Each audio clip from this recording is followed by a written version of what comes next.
আসসালামু আলাইকুম ফ্রেন্ডস, কেমন আছো তোমরা? আমি আজকে একটা জ্যান্ত কলা গাছ খেয়ে নেবো। জ্যান্ত কলা গাছ দেখো, তোমরা না দেখলে বুঝতে পারবে না।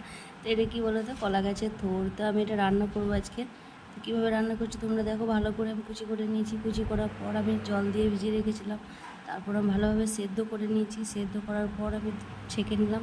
এবার একটা পেঁয়াজ, কিছু তোমার জিরা আর পোস্ত আর লঙ্কা দিয়ে ভালোভাবে একটা পেস্ট তৈরি করে নিলাম।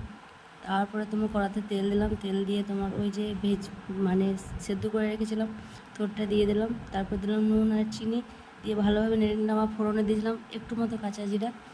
আর এভাবে করে কে কলা গাছের থোড় খাও আমি কমেন্ট করে জানিও। আর তোমরা সবাই আমার ভিডিও দেখছো কিন্তু কেউ লাইক দিচ্ছ না। প্লিজ বন্ধুরা, আমাকে সবাই লাইক দিয়ে ভিডিওটা দেখো, সম্পূর্ণ কমপ্লিট করো আমি যে ভিডিওটা দেবো। তো চলো একটু আমি খেয়ে দেখাই তোমাদেরকে। তো খেতে কিন্তু হেভি টেস্টি হয়েছিল। তো তোমরা আমাকে কমেন্ট করে জানিও আমার কলা গাছের থোড়টা মানে থোড় ভাজাটা কেমন হয়েছে।